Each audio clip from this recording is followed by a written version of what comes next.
Idiopathic pulmonary fibrosis, or IPF, is a disease where the lung matrix progressively stiffens.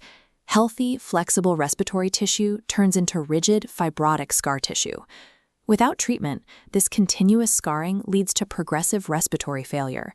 For patients, the median survival time from diagnosis is just 3 to 5 years. The current standard of care relies on systemic antifibrotic agents, specifically oral drugs like nintedanib and pirfenidone. While these systemic drugs successfully slow the progression of the disease, they do not halt the functional decline of the lungs. Systemic intervention has reached a plateau of efficacy. To alter the disease trajectory further, pulmonologists need a radically different route of drug administration. The alternative to delivering drugs systemically through the bloodstream is direct inhalation, depositing the therapy precisely at the fibrotic alveolar interface. This brings us to inhaled treprostinil. Treprostinil is a prostacyclin analog, a synthetic version of a naturally occurring molecule that is already used to treat pulmonary hypertension. The proposed mechanism is highly targeted. Inhaling the drug activates specific prostacyclin receptors locally to modulate fibrogenesis right in the lungs, avoiding systemic dilution. The definitive clinical test for this targeted alveolar delivery model is the Phase 3 TETON 2. FVC is a metric that measures the total amount of air a person can forcefully exhale after taking the deepest breath possible. Looking at the bottom gray line, the placebo group experienced a steep decline, dropping to an imputed median of negative 136.4 milliliters. Contrast this with the top blue line. Patients receiving inhaled treprostinil showed a significantly shallower decline, losing only 49.9 milliliters. By the 52-week mark, a clear vertical gap emerges between the two trial arms. Statistically, this translates to a Hodges-Lehmann location shift estimate of exactly 95.6 milliliters in between-group difference, with a 95% confidence interval of 52.2 to 139.0. For a compromised IPF patient, preserving almost 100 milliliters of lung volume over a single year represents a substantial defense of their remaining respiratory reserve. Direct alveolar application blunts the physical loss of respiratory capacity compared to a placebo. A physician reviewing this data will immediately ask, were these patients treatment naive, or were they already taking standard of care antifibrotic drugs? This table shows the baseline characteristics of the patients. 75.4% of the trial participants were already actively receiving background systemic antifibrotic therapy, with 36.1% on nintedanib and 39.3% on pirfenidone. Here we see the primary endpoint results for the entire cohort, anchoring the overall 95.6 milliliter difference. When broken down by subgroup, the benefit remained consistent. Among patients taking nintedanib, the between-group difference was 97.6 milliliters. The tight 95% confidence interval of 52.2 to 139.0 provides a strong statistical foundation for these observations. The effect was even more pronounced in the pirfenidone subgroup, reaching a 127.9 milliliter difference. A highly significant p-value of less than 0.001 for the overall primary endpoint underscores the reliability of this additive effect. The preservation of forced vital capacity holds strong across these subgroups, regardless of their systemic baseline.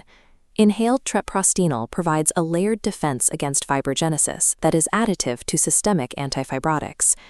This table details the primary and secondary endpoints, shifting our focus from raw lung volume preservation to the actual timeline of clinical progression events. The first major secondary endpoint is any clinical worsening event. It occurred in 27.2% of the treprostinil group, compared to 39.0% of the placebo group, yielding a hazard ratio of 0.71. In the parameters of this trial, clinical worsening is defined as the first occurrence of either death from any cause, hospitalization due to a respiratory cause, or a relative decline of 10% or more in the percentage of predicted FVC. To control for multiplicity, the trial design used a strict statistical gatekeeping hierarchy. Testing only proceeds to the next endpoint if the preceding test shows statistical significance. The next endpoint in the sequence is exacerbation of IPF. Here, the hazard ratio confidence interval crosses 1, ranging from 0.24 to 1.22, meaning the difference was not statistically significant. Because this specific endpoint failed to reach statistical significance, the trial's design strictly forbids making definitive statistical inferences about subsequent endpoints, including mortality or quality of life. The drug demonstrably delays generalized clinical worsening, but the data does not prove that it stops acute IPF exacerbations. This table summarizes the adverse events reported during the trial, detailing the clinical cost of local alveolar delivery. The dominant adverse event experienced by the treatment group was cough, affecting 48.3% of the patients on treprostinil versus 24.1% on placebo. Despite this high prevalence, the intensity was mostly mild to moderate. Less than 1% of patients categorized their cough as severe. This flowchart maps patient follow-up, showing exactly how these local irritations translated to actual trial compliance over the 52 weeks. In the placebo group, 73 patients prematurely discontinued their regimen. In the active treatment arm, that number jumped to 100 patients, meaning 33.6% prematurely discontinued inhaled treprostinil. Of those 100 patients who discontinued the drug, exactly half, 50 patients, cited an adverse event as the primary reason for abandoning the therapy. This reveals the core clinical paradox of the trial. Localized therapy effectively preserves lung volume, but localized irritation drives a prohibitive 33.6% premature discontinuation rate. The preservation of 95.6 milliliters of forced vital capacity is a clear biological victory, but it sits in direct tension with a 1/3 dropout rate.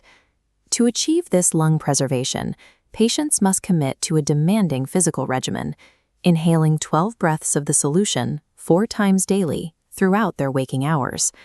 This protocol places an immense burden on both the patient's daily compliance and the physician's ability to manage persistent side effects. However, the TETON 2 trial provides concrete biological proof.